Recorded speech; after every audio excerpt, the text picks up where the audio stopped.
So a quick video showing you my interior updates, starting with the cockpit area here.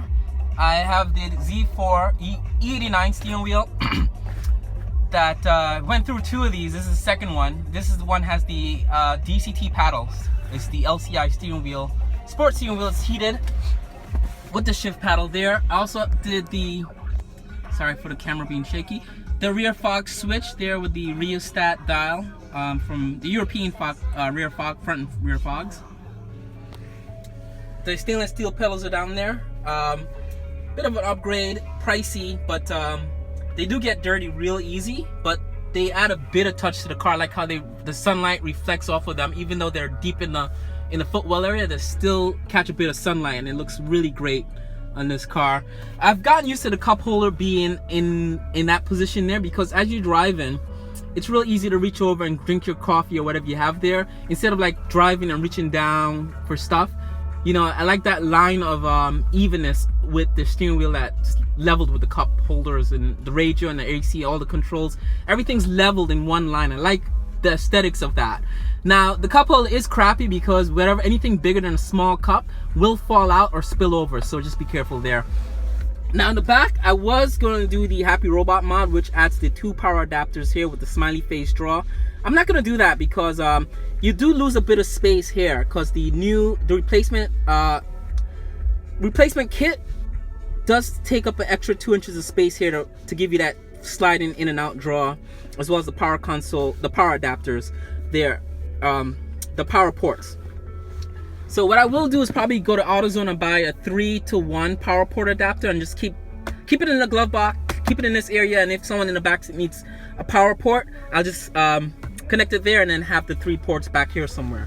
AutoZone sells those for like $10. I do have my seat back nets, which I did back here. Now there's way more legroom in the back seat on the E90 car that my wife, even she's taller than me, she told me that much more room back here. I really like that feature on this car. I didn't mention that before. I have my rear sunshade mat here. Got the kit from Amazon, $69, and I bolted it to the deck. So you see there, it does provide really good shade in the back. I ordered the ones that go over the door from ECS Tuning. They're a retrofit kit that BMW sells, and they're a bit pricey, but it gives covers the whole window back here, so it clips in, and that'll be nice when I add that shade to the back. But that's it. I didn't really do much. Rear fog switch, steering wheel, the shift pedals there. Updated the maps and the navigation there as well. I may, if I do have money, extra money left over from whatever, we'll do the split armrest that slides back and forth there. So I'm looking forward to maybe doing that. I'm not going to do the modification there to give you the power port. Coming outside the car, show you guys a bit closer.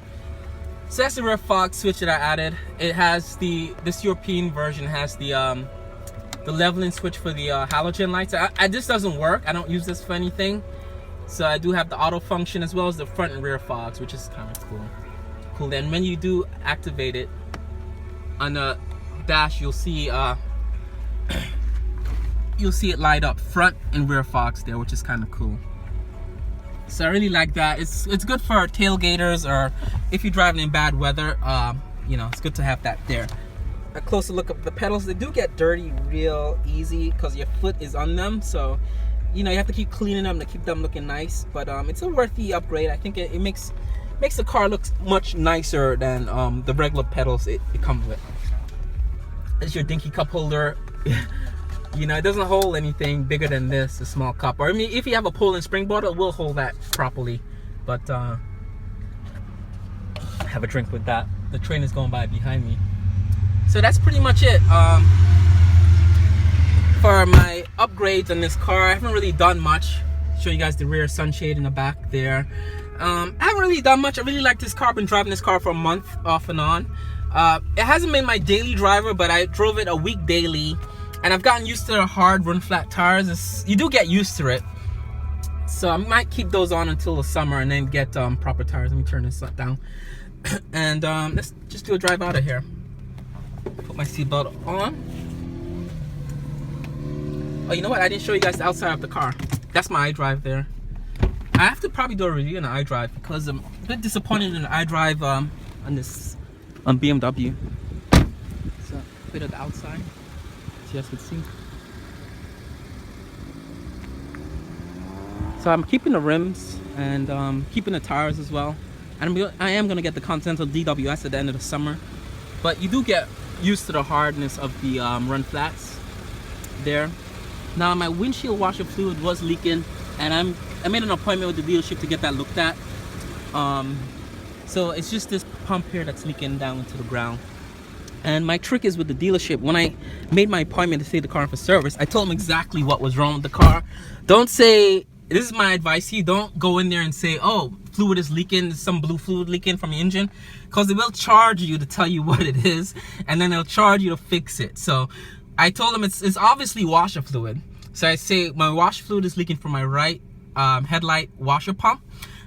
That needs to be replaced, and maybe the O-ring and the hose needs to be replaced. And the parts are about maybe $20 and $50 or $20, $30 to replace those parts. So I'm just gonna have them charge me to replace those parts and the label, which is about $100 and something for, hopefully it takes an hour for them to do, I'm not sure. They might charge me a couple hours label, but the thing, if I could do it myself, but I need a jack with lift and I have to work from under the car, I have to remove the bumper, the wheels and all that. I can't really, don't have that time to do that just for a washer pump thing.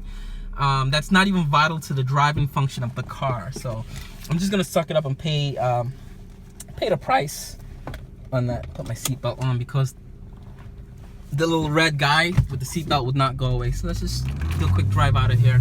This car is zippy, as you see here. Big bump here. I don't think I'm supposed to go over that, actually. So let's get out of here. That's the train going by there. Towers of Glenwood in front of you, the smokestacks from the Industrial Revolution. That's the Hudson River Museum in Yonkers, North Yonkers. So, give you guys a little bit of my acceleration. You really hear the engine as much as you think you would on a car like this. And that's it.